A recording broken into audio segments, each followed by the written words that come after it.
Welcome to new TV Telugu. Borugadda Anil ఎక్కడ ఉన్నారు, ఏమయ్యారు? పలు కేసుల్లో ఉన్న బోరుగడ్డ అనిల్ ను పోలీసులు అరెస్ట్ చేశారు. తల్లి అనారోగ్యం కారణంతో బోరుగడ్డకు గత నెల 15న బెయిల్ మంజూరైంది. ఇక రాజమండ్రి జైలు నుంచి బోరుగడ్డ విడుదలయ్యారు. తల్లికి చెన్నైలో అపోలోలో చికిత్స చేయించాలని గుంటూరు డాక్టర్ పేరుతో సర్టిఫికేట్ సమర్పించారు. దీంతో ఈ నెల 11 వరకు బెయిల్ పొడిగింపు లభించింది.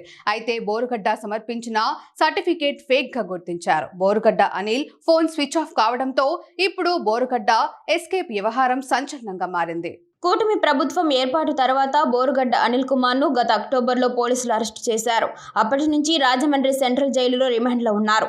బోరుగడ్డ పైన అనేక కేసులు నమోదయ్యాయి. కాగా పలు కేసుల్లో బెయిల్ వచ్చినప్పటికీ అనంతపురం 4వ పట్టణ పోలీసులు నమోదు చేసిన కేసులో మాత్రం బెయిల్ రాలేదు. తన తల్లి పద్మావతికి అనారోగ్య సమస్యలు ఉన్నాయని చికిత్స చేయించేందుకు వీలుగా బెయిల్ మంజూరు చేయాలని కోరుతూ గత నెల 14న బోరుగడ్డ హైకోర్టును ఆశ్రయించారు. దీంతో న్యాయస్థానం ఫిబ్రవరి 15 నుంచి 28 వరకు అతనికి మధ్యంతర బెయిల్ మంజూరు చేశారు. 28వ తేదీ సాయంత్రం 5 గంటల్లోగా జైలు సూపరింటెండెంట్ వద్ద లొంగిపోవాలని ఆదేశించారు.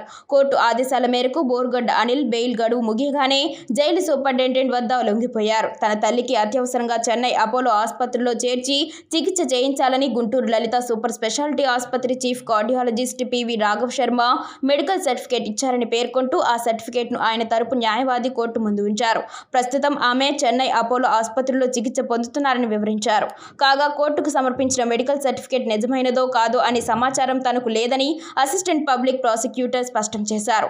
ఈ వివరాలు పరిగణలోకి తీసుకున్న న్యాయమూర్తి మెడికల్ సర్టిఫికేట్ వాస్తవికతను పరిశీలించేందుకు ప్రాసిక్యూషన్కు అనుమతించారు.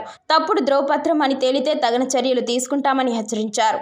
ఈ నెల 11వ తేదీ సాయంత్రం 5 వరకు మధ్యంతర బెయిల్ పొడిగిస్తూ ఉత్తర్వులు ఇచ్చారు. కాగా బోరుగడ్డ సమర్పించిన డాక్టర్ సర్టిఫికేట్ పైన పోలీసులు విచారణ చేశారు. స్పెషల్ బ్రాంచ్ పోలీసులు రంగంలోకి దిగడంతో అసలు విషయం బయటపడింది. గుంటూరు లలిత ఆసుపత్రిలో అనిల్ తల్లి పద్మావతి అసలు చేరనే లేదని, ఎలాంటి సర్టిఫికేట్ ఇవ్వలేదని వెల్లడైంది. దీంతో బోరుగడ్డ అనిల్ కోసం పోలీసులు ప్రయత్నాలు మొదలుపెట్టారు. అనిల్తో పాటు ఆయన తల్లి ఫోన్ కూడా స్విచ్ ఆఫ్ వస్తోందని సమాచారం. దీంతో 11వ తేదీన బోరుగడ్డ తిరిగి వస్తారా రారా అనేది స్పష్టత రావాల్సి ఉంది.